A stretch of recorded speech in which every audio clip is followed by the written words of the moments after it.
Continue with exercise 6.3 question number 10।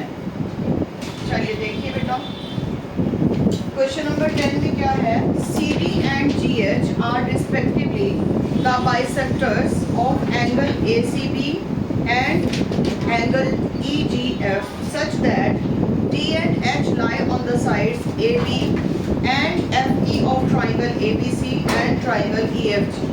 बहुत ही एक लंबी स्टेटमेंट दे रखी है, जब तक डायग्राम बनाना शुरू नहीं करोगे तब तक कुछ भी क्लियर नहीं होगा।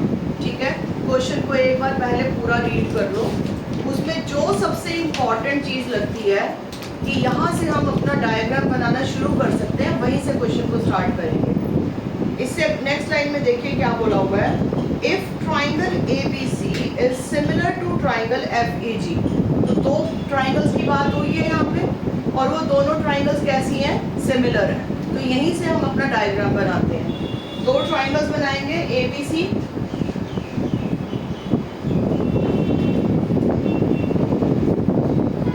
अब ये सिमिलैरिटी हमें बता रखी है। A का कॉरेस्पॉन्डिंग पॉइंट क्या है, F है, B का कॉरेस्पॉन्डिंग पॉइंट E है, और C का कॉरेस्पॉन्डिंग पॉइंट G है। तो अब डायग्राम जब हम खुद बना रहे हैं तो डायग्राम भी अपनी कन्वीनियंस के अकॉर्डिंग बनाएंगे, क्यों उसको चेंज करना है। A का कॉरेस्पॉन्डिंग F है तो F को ऊपर रख लेते हैं, B का कॉरेस्पॉन्डिंग E पॉइंट दिया हुआ है और ये पॉइंट दिया हुआ है G। तो मैं डायग्राम भी बिल्कुल वैसे ही बनाऊंगी जैसा मेरे को सिमिलैरिटी दे रखी है। ट्राइंगल ABC सिमिलर है ट्राइंगल FEG के। अब देखो, क्वेश्चन को पढ़ने से पहले ट्राइंगल ABC सिमिलर है ट्राइंगल FEG के। मुझे कुछ नहीं आता तो मुझे कुछ रिजल्ट्स तो मालूम होंगे, अगर ट्राइंगल सिमिलर है तो मुझे कुछ ऐसी चीज़ें जो मालूम ही मालूम है, वो क्या है बेटा, कॉन्ग्रुएंसी नहीं पढ़ रहे हैं हम, don't get confuse with similarity and congruency. ए कौन, एंगल बोलो फिर, क्योंकि ए तो वर्टेक्स का नाम होगा। ठीक है, इसका जो एंगल ए होगा वो इसके एंगल एफ के इक्वल होगा। Angle A is equal to angle F, angle B is equal to angle E, angle C is equal to angle G. Let it be equation number 1, equation number 2, equation number 3। What is the reason behind it? corresponding angles of similar triangles are always equal। ठीक है, reason लिख दोगे आप अपने आप से। उसके बाद क्या इन तीनों के अलावा और कुछ मालूम है, वो क्या, AB upon FE is equal to BC upon EG FG। Question number 4, corresponding sides of similar triangles are always proportional to each other। देखो बेटा, हमें सिर्फ ये सिमिलैरिटी दी हुई थी, तो हमें जो जो रिजल्ट्स मालूम है वो हमने नोट डाउन कर लिए हैं अपने पास। ठीक है, अब इनमें से जो रिक्वायर्ड होगा वो यूज़ कर लेंगे, जो नहीं रिक्वायर्ड होगा वो नहीं यूज़ करेंगे। आगे बात समझ में? एज अ टीचर मुझे मालूम है इस क्वेश्चन में ये चीज़ यूज़ होने वाली है, तो मुझे दूसरी चीज़ नहीं लिखनी चाहिए।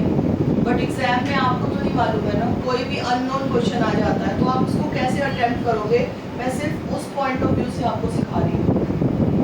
हर चीज़ को हम क्रैम नहीं ना कर सकते हैं, तो जो जो चीज़ें गिवन है उसको आपने कैसे यूज़ करना है अपने क्वेश्चन आंसर शीट में, उसके लिए मैं आपको ये सब चीज़ें लिखवा रही हूँ। ठीक है, उसके बाद क्या बोला गया है, देखिए स्टार्टिंग से पढ़ो। CD is bisector of angle ACB। CD is bisector of angle ACB। ये एंगल ACB है, इसका बाइसेक्टर है CD, इसका मतलब B पॉइंट कहीं यहाँ जा करके मिल रहा होगा। CD is bisector of angle ACB। CD is bisector of angle ACB। What does it mean? इसका मतलब क्या?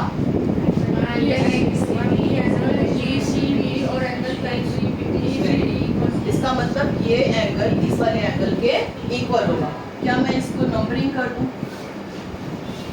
सो angle 1 is equal to angle 2। Let it be equation number 5।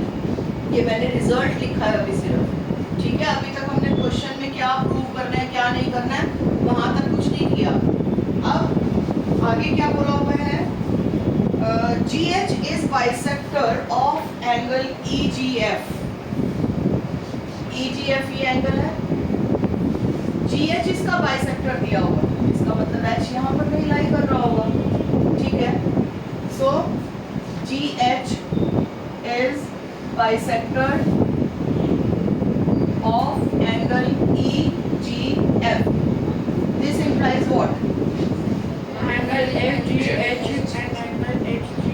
FGH मतलब angle 3, EGH angle 4, they are equal. This implies angle 3 is equal to angle 4. ठीक है, तो ये 6 equations हम बना चुके हैं जो चीजें हमें गिवन थी। अब गिवन लिख लेंगे, आपको गिवन लिख सकते हैं। In triangle ABC, CD is bisector of angle C.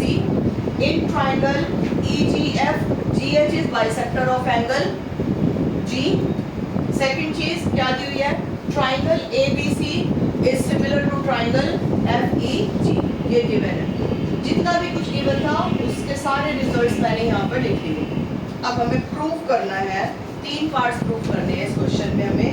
सबसे पहला पार्ट जो प्रूव करना है, टू प्रूव, देखिए ध्यान से, CD upon GH is equal to AC upon FG। जब भी साइड्स के रेशो की बात हो रही है तो हमारे पास पूरे चैप्टर में 2 ही कॉन्सेप्ट्स हैं, या VPT या सिमिलैरिटी। VPT के बारे में तो हम यहाँ सोच ही नहीं सकते क्योंकि कुछ भी पैरेलल है ही नहीं दिया हुआ, तो इसका मतलब सिमिलैरिटी चलेगी। आ रही है बात समझ में? अब सिमिलैरिटी के लिए तो 2 ट्राइंगल्स लेट करनी ज़रूरी है ना, 2 ट्राइंगल्स पता होनी चाहिए कि कौन सी 2 ट्राइंगल्स को सिमिलर करें। तो वो हमें कैसे पता चलता है, इन पार्ट्स को देखकर। देखिए, जब भी प्रूव करने को दिया जाएगा तो आप पार्ट्स से ट्राइंगल्स को सर्च करिए। CD और AC, क्या ये किसी ट्राइंगल के पार्ट्स हैं? CD और AC, ADC, इसका मतलब we are talking about this triangle, ठीक। GH एंड FGH, इसका मतलब इस ट्राइंगल की बात हो रखी है। अगर मैं किसी तरह से ये दोनों ट्राइंगल सिमिलर कर दूं तो इनके साइड्स के रेशियो क्या हो जाएंगे, इक्वल हो जाएंगे, and we will be getting our answer. तो इन दोनों ट्राइंगल्स की सिमिलैरिटी के बारे में सोचना है। जब हमें साइड्स को प्रोपोर्शनल दिखाना है तो इसका मतलब एंगल एंगल एंगल सिमिलैरिटी लगेगी, इसके अलावा तो कुछ होगा नहीं। तो अब एंगल्स के बारे में सोचो। In triangle ABC and triangle FHG, ये 2 ट्राइंगल्स की बात हो रही है। क्या इन दोनों ट्राइंगल्स में कॉरेस्पॉन्डिंग पॉइंट्स के ऊपर सेम एंगल्स बने हुए हैं? इसका जो एंगल A है और इसका जो एंगल F है वो ऑलरेडी हमने लिखा हुआ है, इक्वल है, इक्वेशन नंबर 1, ठीक है। Angle A is equal to angle F by using equation number 1, या रीराइट कर लिया हमने इक्वेशन 1। उसके अलावा एंगल 1 एंगल 3 के इक्वल कहाँ लिखा है? बट एंगल C जो है वो एंगल G के इक्वल ठीक है, बड़ी थी इसके साथ यूक्लिड, ये जो हाफ होगा और जो क्योंकि एंगल C एंगल G के इक्वल है तो इसका हाफ और इसका हाफ भी तो इक्वल होगा।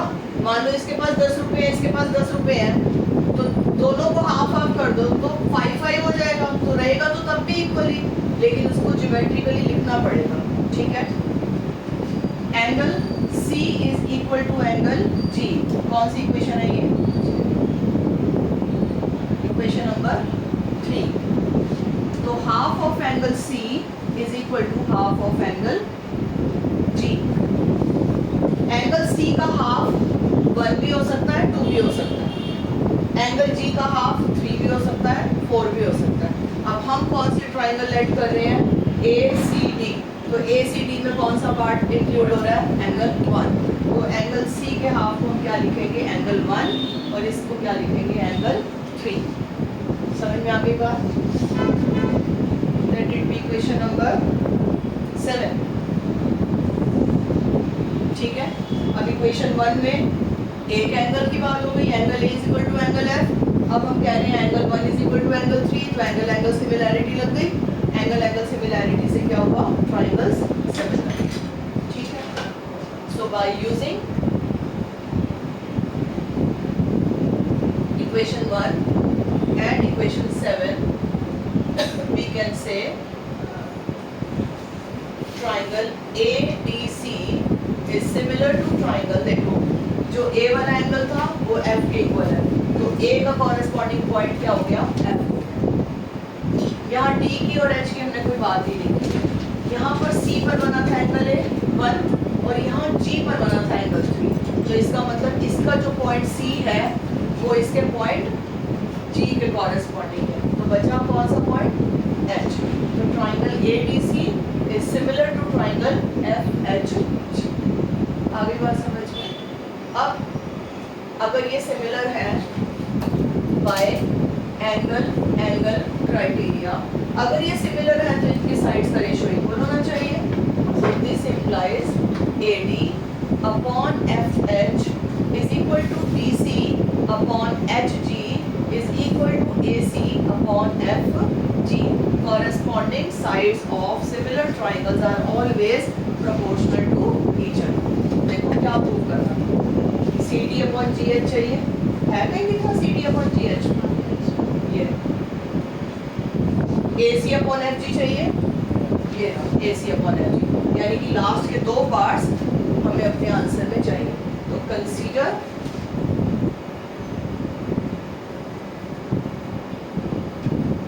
Second and third ratio, we get CD upon GH is equal to AC upon FG, hence proved first part। ठीक है, जरा इस वाले क्वेश्चन का थर्ड पार्ट देखना, क्या प्रूव करना था, यही प्रूव करना था जो हमने ऑलरेडी किया है, ठीक है। इस पार्ट को प्रूव करने के लिए हमें ये पार्ट प्रूव पहले करना ही पड़ा, तो दोबारा क्यों करेंगे, अब हम यही लिख देंगे hence proved थर्ड पार्ट। समझ में आ रही है बात। अब सेकंड पार्ट पढ़िए, क्या करना है, ट्राइंगल DCB सिमिलर करनी है HGD के, कैसे करेंगे, angle B equal angle B equal angle E के, एंगल 2 और 4 कहाँ इक्वल है, दिए तो नहीं हुए, सेम वाला कॉन्सेप्ट दोबारा करके दिखाओगे। एंगल C किसके इक्वल है, एंगल G के, तो उसका हाफ इक्वल होगा। पहले हमने हाफ को 1 और 3 लिखा था, अब इस टाइम क्या लिखेंगे, 2 और 4। समझ में आ रही है, फिर से एंगल एंगल कॉन्सेप्ट लगेगा and triangles will be similar. आगे बात समझ में, फटाफट कर। एक ट्राइंगल दिया हुआ है कोई ABC, मैं नाम चेंज कर देती हूँ, ट्राइंगल है PQR, ठीक है। इसमें एंगल P जो है वो ब्रेक हो रहा है, I am not saying bisector, break हो रहा है, टूट रहा है, ठीक है। कोई लाइन है PL जो इस एंगल को ब्रेक करती हुई जा रही है, जब ये PL जाके QR से टकराएगी तो पॉइंट L के ऊपर दो एंगल बनेंगे, एक इस साइड बनेगा एक इस साइड बनेगा, ठीक है। चांस क्या है, मान लो ये एंगल 60 डिग्री है और जब हम इसको तोड़ रहे हैं एंगल को, मतलब जो काटती हुई लाइन जा रही है वो यहाँ जा करके 60 डिग्री का एंगल फिर से बना दे, मतलब ये वाला एंगल और ये एंगल इक्वल कर दे किसी तरीके से, तो ये रिजल्ट वर्कआउट करेगा। रिजल्ट क्या है,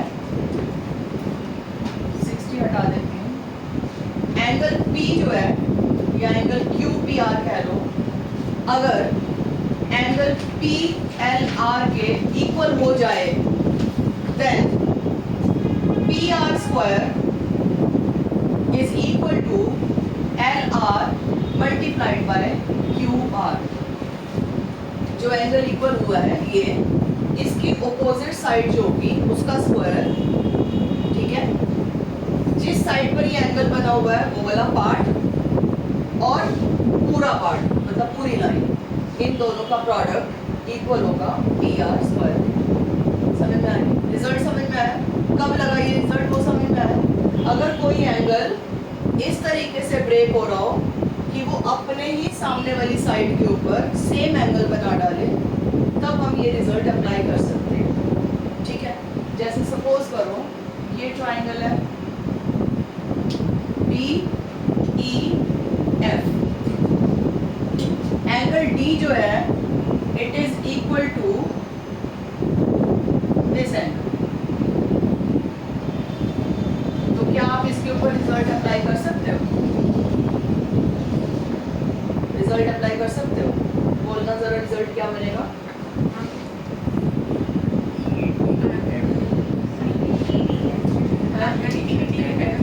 एंगल नहीं बोल रही हूँ, रिजल्ट बोल रही हूँ, ये रिजल्ट बोल रही हूँ।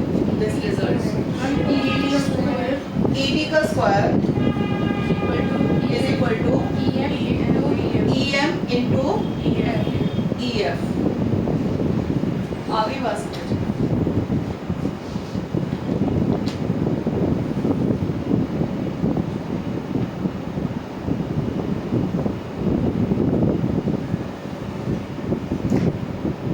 एंगल N जो है ये इक्वल है एंगल NQM के। Angle N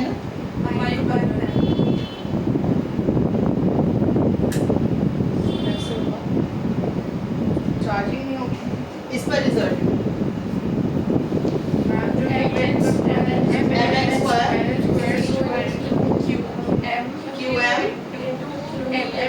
into PM। ठीक है, 1 मार्कर में क्वेश्चन कैसे आएगा? आपसे कह देंगे कि ये जो साइड है ना ये 5 सेंटीमीटर है, आपसे बोल देंगे कि ये साइड जो है ये 7 सेंटीमीटर है और ये फाइंड करके बताओ।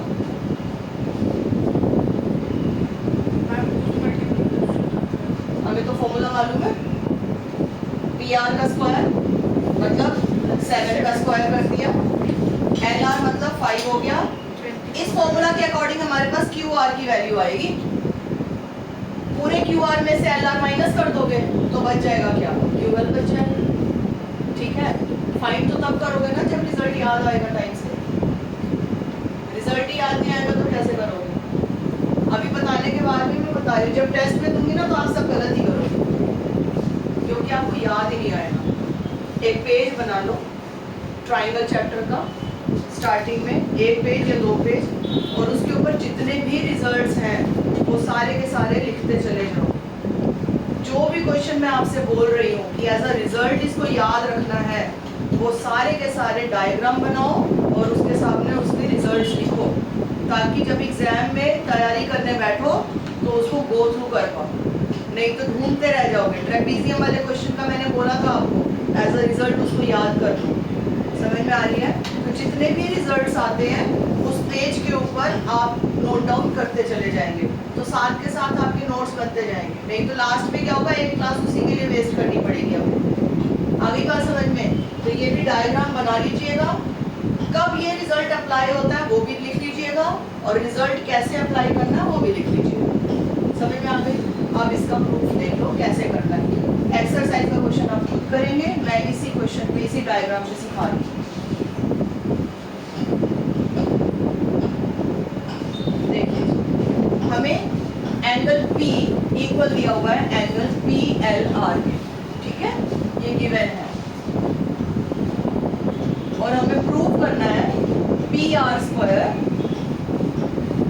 Is equal to LR multiplied by QR। ये हमें प्रूव करना है। ठीक है, जहां पर भी साइड्स इंक्लूडेड है इसका मतलब या तो BPT या फिर सिमिलैरिटी। BPT का तो कोई रोल ही नहीं है, कुछ पैरेलल दिख ही नहीं रहा हमें, तो इसका मतलब सिमिलैरिटी। सिमिलैरिटी के लिए 2 ट्राइंगल्स का होना जरूरी है। ट्राइंगल्स तो दिख रही है यहाँ पर, एक ये ट्राइंगल, एक ये ट्राइंगल और एक पूरी ट्राइंगल है। बट अब किस ट्राइंगल की बात कर रही है? PR स्क्वायर का मतलब PR इंटू PR है। तो अब आप ढूंढिए कोई ऐसी ट्राइंगल जिसका एक पार्ट PR हो और एक पार्ट LR हो। Triangle PLR। तो इसका मतलब मैं एक तो इस ट्राइंगल की बात करूं, एक ट्राइंगल PLR। फिर एक ऐसी ट्राइंगल जिसमें एक पार्ट PR हो और दूसरा part QR।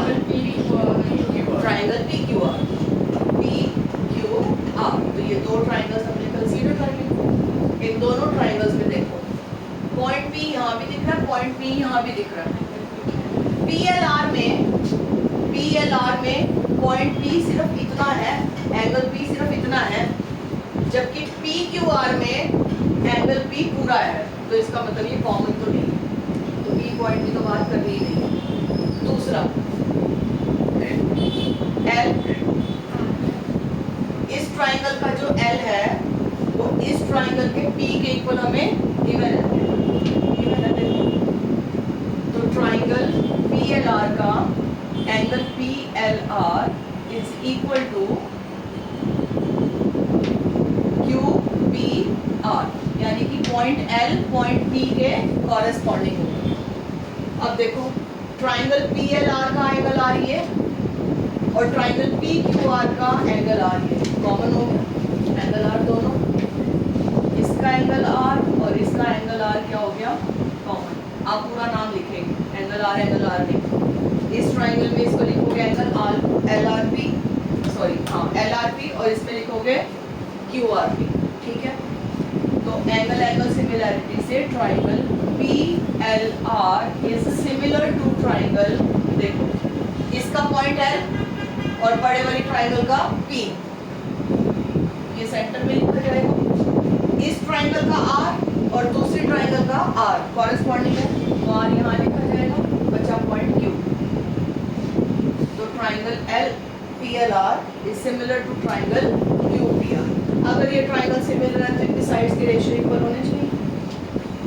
So PL upon QP is equal to LR upon PR is equal to PR upon QR। Answer में देखो क्या चाहिए, PR स्क्वायर चाहिए। PR यहाँ भी है, PR यहाँ भी है, क्रॉस मल्टीप्लाई करोगे PR स्क्वायर बन जाएगा। तो इसका मतलब लास्ट के दो पार्ट्स को रिकंसीडर करेंगे, दोबारा लिखेंगे,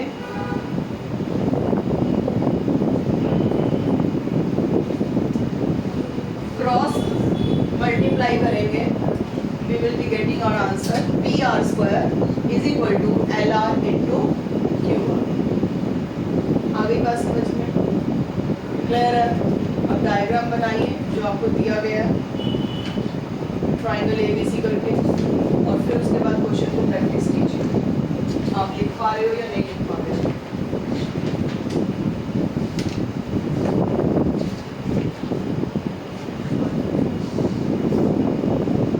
भेज दूंगी, आप लोग खुद कर सकते हो। ये दोनों इक्वेशन ट्राइंगल के लिए। देखो 12th question, sides AB, BC and median AD of triangle ABC are respectively proportional to the sides PQ, QR and median PM of triangle PQR। दो ट्राइंगल्स की बात हो रही है, ट्राइंगल ABC की बात हो रही है और ट्राइंगल PQR की बात हो रही है। ये ट्राइंगल ABC और ये ट्राइंगल PQR,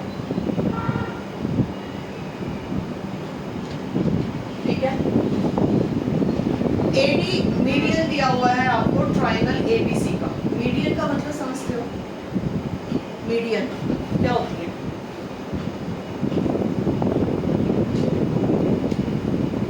मीडियन, अगर मुझे AD मीडियन ज्वाइन करनी है, बनानी है, तो मैं कैसे बनाऊंगी? क्या करूँ? स्ट्रेट लाइन बना दूँ। D होगा जो BC पर लाई करेगा, ठीक है। चलो और कुछ, और BDDC के इक्वल हो जाएगा। तो आप मुझे मेरी नॉलेज टेस्ट करने के लिए इतना कॉम्प्लिकेटेड वे में बात कर रहे हो, आप सीधा बोल दो ना कि मैम BC के मिड पॉइंट से ज्वाइन कर दो, ये नहीं बोल सकते ना। नहीं, मतलब ऐसा जवाब दो मैम BDC के इक्वल होगा, पता तो चले टीचर को आता भी है या नहीं आता। हमारी बात समझ कैसी बात है? BC के मिड पॉइंट D से A को ज्वाइन कर देंगे तो मीडियन हो जाएगी। स्मार्ट भाषा बोलेंगे ही नहीं कभी, सब स्कॉलर बैठे जी। आगे पीएम मीडियन दे रखी है, तो क्या कर दूं, Q M equal to M R कर दूं। क्यू आर का मिड पॉइंट है। अच्छा थैंक यू, ठीक है। एम मिड पॉइंट ले लिया, पीएम को ज्वाइन कर देंगे। सो एडी मीडियन है, this implies BD is equal to DC. लिख दूं साथ साथ, AD is median of triangle ABC, this implies BD is equal to DC.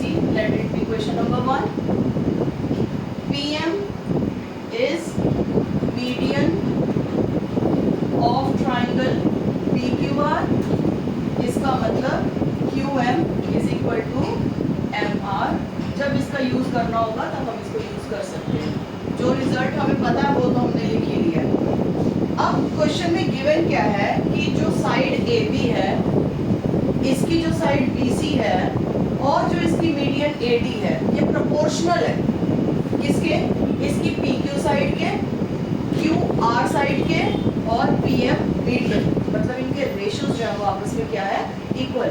It means AB upon PQ equal दिया हुआ है BC upon QR, equal given है AD upon PM, ये given है। आगे बात समझ में, ठीक है। ट्राइंगल ABC की AB साइड इसकी PQ साइड के प्रोपोर्शनल है, BC QR के और AD PM, इनके जो रेशियोज हैं वो क्या है, आपस में इक्वल है, यानी कि ये तीनों चीजें प्रोपोर्शनल है। हमें प्रूव करके देना है कि ट्राइंगल ABC सिमिलर होगी ट्राइंगल PQR के, ठीक है। ट्राइंगल ABC सिमिलर है ट्राइंगल PQR। चलो जो गिवन है वहीं से स्टार्ट कर देते हैं।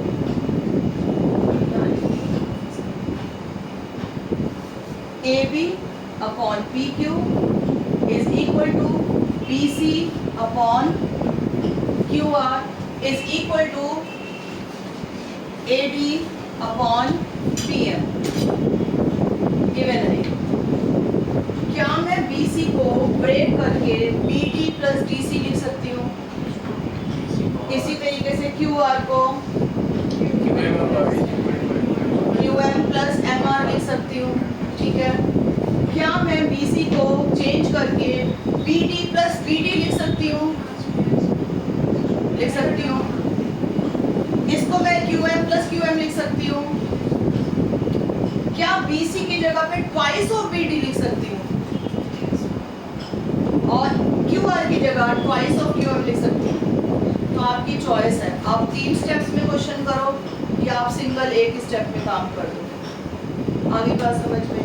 अगर आप 3 स्टेप में क्वेश्चन करना चाहते हो तो मैं लिख रही हूँ आपके लिए, AB अपॉन PQ, BC को लिख दिया मैंने BD प्लस CD, QR को लिख दिया मैंने QM plus MR is equal to AD upon में PM, ठीक है। अभी हमने फर्स्ट इक्वेशन बनाई थी, BD किसके इक्वल है, CD के। तो मैं BD को बदल के CD लिख सकती हूँ या CD को बदल के BD लिख सकती हूँ। मैं इसको बदल के BD लिख दूँगी, इसको बदल के QM लिख दूँगी, तो ये बन जाएगा ट्वाइस ऑफ BD, ये बन जाएगा ट्वाइस ऑफ QM।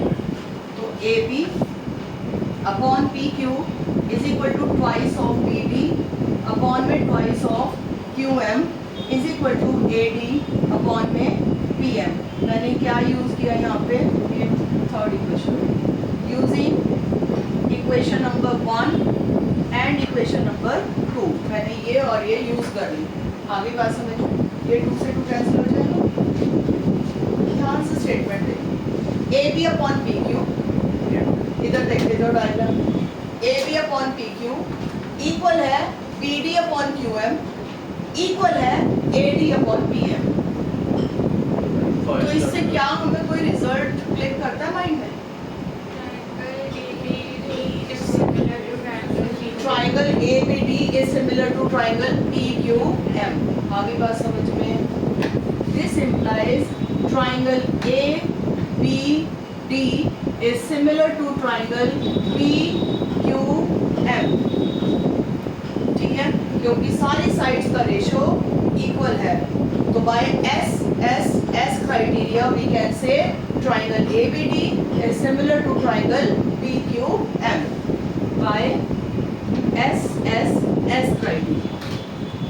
ठीक है, अगर ये दो ट्राइंगल्स सिमिलर है तो क्या मैं बोल सकती हूँ कि इसका एंगल ए और इसका एंगल बी इक्वल होगा? बोल सकती हूँ. क्या इसका एंगल बी और इसका एंगल क्यू इक्वल होगा? इसका एंगल डी और इसका एंगल एम इक्वल होगा? Angle B is equal to angle Q.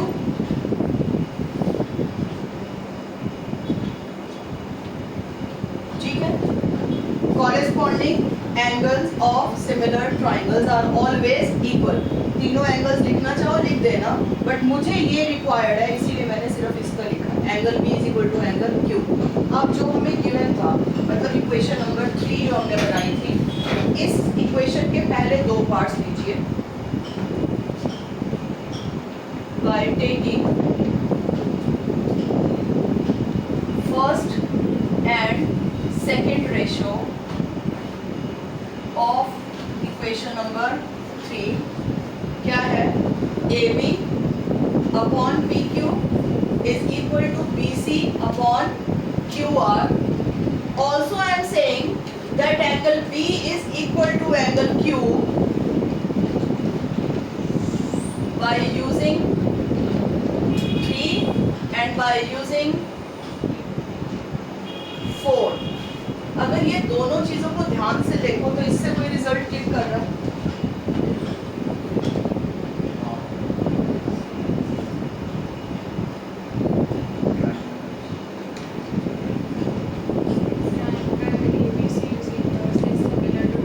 Triangle ABC similar to triangle PQR. कैसे? SAS criteria.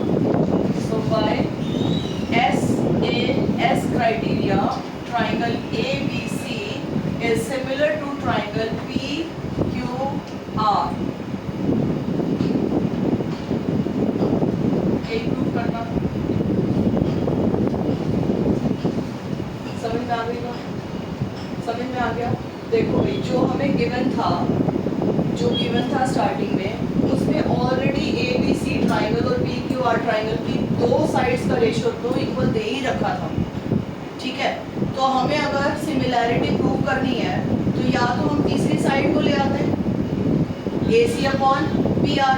वो हमारे लिए पॉसिबल नहीं होता, साइड्स को इंक्लूड करना हमारे लिए पॉसिबल नहीं होता है. ठीक है, तो या तो मैं सारे एंगल्स की बात करती, जब दो साइड्स का रेशियो दे ही रखा है तो मैं क्यों तीनों एंगल्स की बात करूं? क्यों नहीं उसके इंक्लूडेड एंगल की बात करके एस से एस रूल लगा दूं? वो ज़्यादा इजी है. आ रही है बात समझ में? तो इसीलिए मेरा फोकस किस पे रहा कि इसका इंक्लूडेड एंगल किसी तरीके से इक्वल कर दो. यानी कि एंगल P और एंगल Q को अगर इक्वल कर देते हैं तो ट्राइंगल्स ऑटोमेटिकली सिमिलर हो जाएगी SAS रूल से. समझ में आ रही है? क्योंकि ऑलरेडी आधा क्वेश्चन तो उन्होंने ही हमें दे दिया ना करके, हमें तो सिर्फ एक ही पार्ट करना पड़ा, उसका एक एंगल ढूंढना था. तो उसके लिए हमने क्या किया? मीडियन की प्रॉपर्टी यूज की और इस ट्राइंगल को इस ट्राइंगल के सिमिलर कर दिया. आगे बात समझ में क्लियर है? ठीक है, कुछ पूछ रहा है?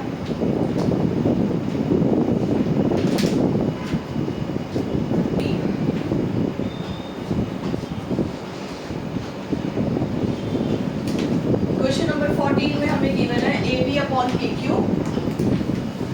AC upon PR and median AD upon PM.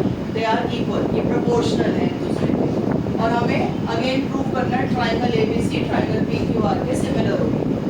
ठीक है, AD मीडियन दी हुई है तो AD is equal to DC हो गया, PM मीडियन है तो QM is equal to MR हो गया. ठीक, यहाँ तक नोट कर लिया. मैं इसको इरेज कर रही हूँ.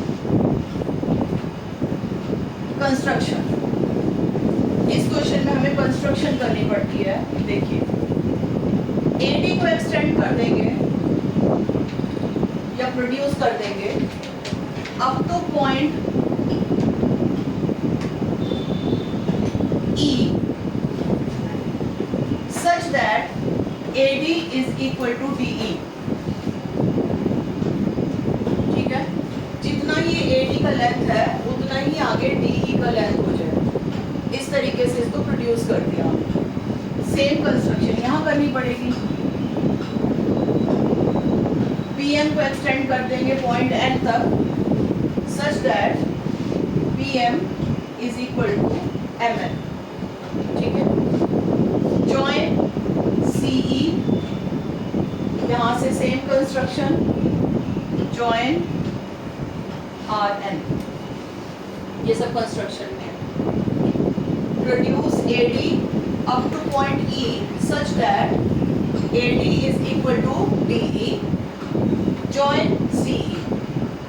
Similarly, in triangle PQR, produce PM up to point N such that PM is equal to MN, join NR. लिख लो पूरी कंस्ट्रक्शन जल्दी से।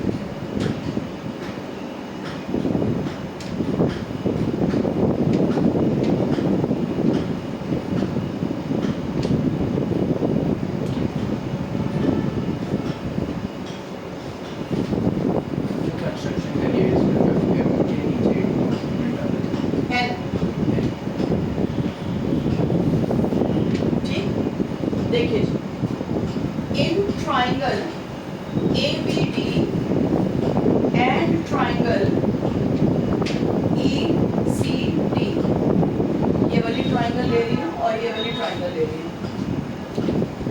इस ट्राइंगल में BD is equal to DC है या नहीं है? क्यों? गिवन? कैसे given?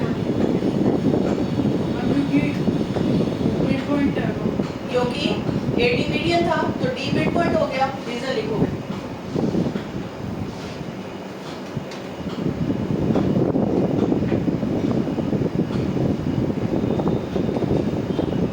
D is the midpoint of BC। ठीक, क्या AD DE के इक्वल है? रीजन, अभी हमने कंस्ट्रक्शन किया खुद से।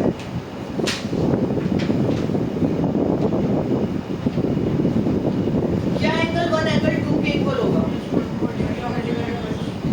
Angle 1 is equal to angle 2, vertically opposite angle by construction.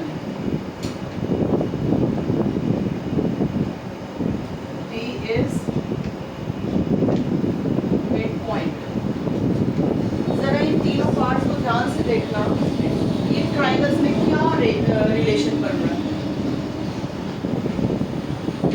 ये जो हमने लिखा है ट्राइंगल ABD और ट्राइंगल ECD में क्या रिलेशनशिप है? कॉन्ग्रुएंट होगी। इक्वालिटी कर रहे हैं या फिर रेशो लिए हम? सॉरी नहीं, इक्वालिटी कहाँ होती है? कॉन्ग्रुएंसी में कि सिमिलैरिटी में? कॉन्ग्रुएंसी में। फिर तो दोनों ट्राइंगल्स कैसी होंगी? कॉन्ग्रुएंट होंगी। Triangle ABD is congruent to triangle, बताना जरा corresponding part A का कौन सा होगा?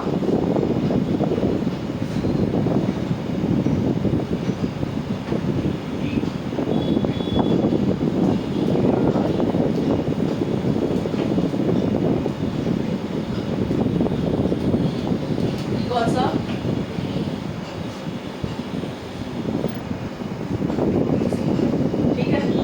अगर ये ट्राइंगल्स कॉन्ग्रुएंट है तो CPCD से इनके सारे पार्ट्स इक्वल होने चाहिए। तो क्या मैं ये बोलूँ कि इसका जो AB पार्ट होगा वो इसके EC के इक्वल होगा?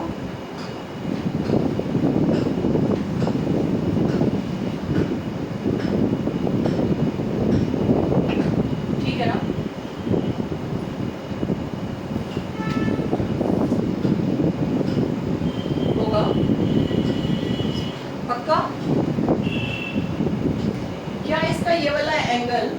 इस एंगल के इक्वल होगा, CPCP से होगा ना। चलो AB is equal to EC, let it be question number 3। ये जितना काम हमने इस फिगर में किया है सेम काम इस फिगर पे हो सकता है। हाँ जी बिल्कुल ले सकते हो सिमिलरली पेपर में, अभी तो दोबारा करो पेपर में आप सिमिलरली करके लिख सकते हो। यहाँ से क्या रिजल्ट आएगा सामने वो बता दो।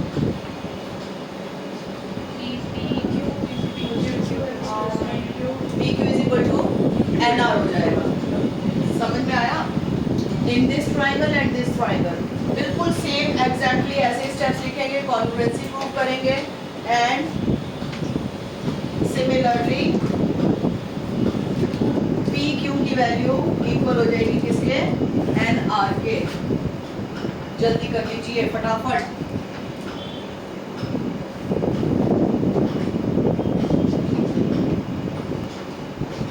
We are given with AB upon PQ is equal to AC upon PR is equal to AD upon PM। ये given था, it is given, ठीक है। इसे हम इक्वेशन नंबर डाल देते हैं 5 डाल दिया। अभी अभी हमने प्रूव किया ना AB किसके इक्वल है, EC के, और PQ किसके इक्वल है, NR के। तो क्या मैं इक्वेशन नंबर 3 और इक्वेशन नंबर 4 को यूज करके इन दोनों को चेंज कर सकती हूँ। तो AB की जगह पर मैं लिख रही हूँ EC और PQ की प्लेस पर लिख रही हूँ मैं RN, ठीक है। AC को एज इट इज, PR को एज इट इज, कोई चेंज नहीं।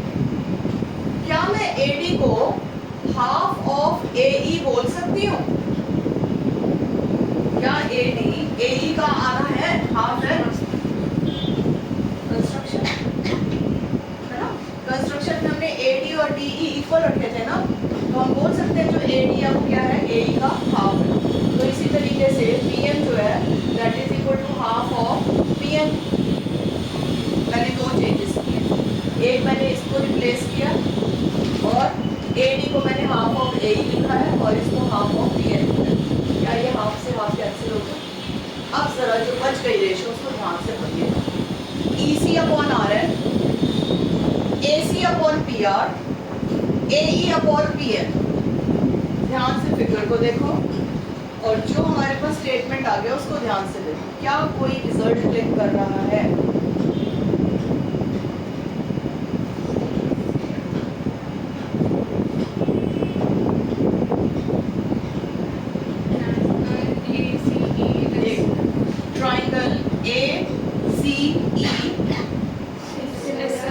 Similar to PRN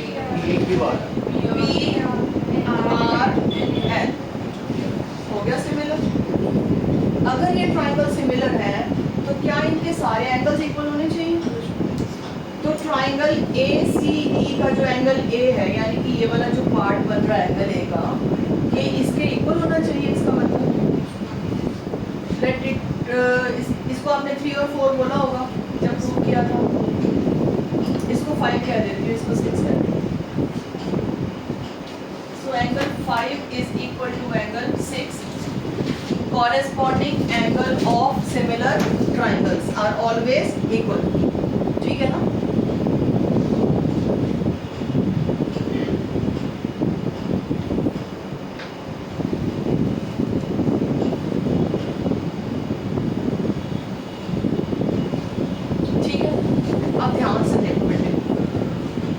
कंस्ट्रक्शन करी थी, इसको एक्सटेंड किया और यहाँ से इसको ज्वाइन किया। अगर मैं CE को ज्वाइन ना करती, BE को ज्वाइन कर देती और यहाँ से QN को ज्वाइन कर देती तो सारे का सारा question as it is repeat हो जाता। और ट्राइंगल ABE ट्राइंगल PQN के सिमिलर हो जाती। अगर सिमिलर हो जाती तो इसका मतलब A का ये वाला जो पार्ट है वो इस वाले पार्ट के इक्वल आ जाता।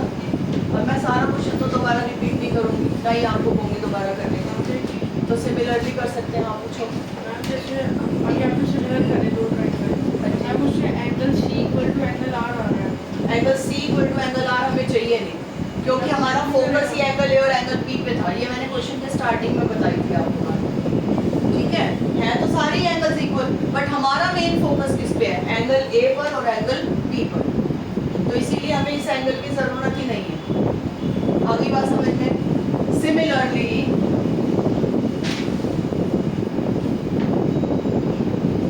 एंगल 7 एंगल 8 के इक्वल होगा अगर हमने DE और QN को ज्वाइन किया होता। समझ में आ रही है। Similarly angle 7 is equal to angle 8।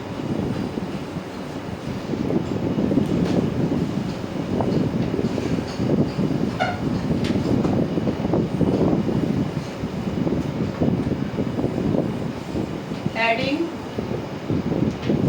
7 and 8, angle 5 plus angle 7 is equal to angle 6 plus angle 8.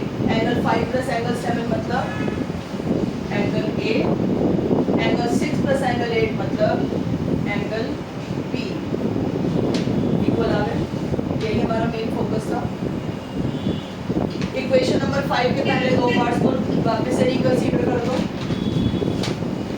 AB upon PQ is equal to AC upon PR by equation number 5। इन दोनों पार्ट्स को ध्यान से देखोगे तो by SAS rule triangle ABC is similar to triangle PQR, hence proved। आगे बात समझ written practice नहीं करोगे भी, जितनी गर्दन घूम रही है ना सब रुक जाएगी एग्जाम।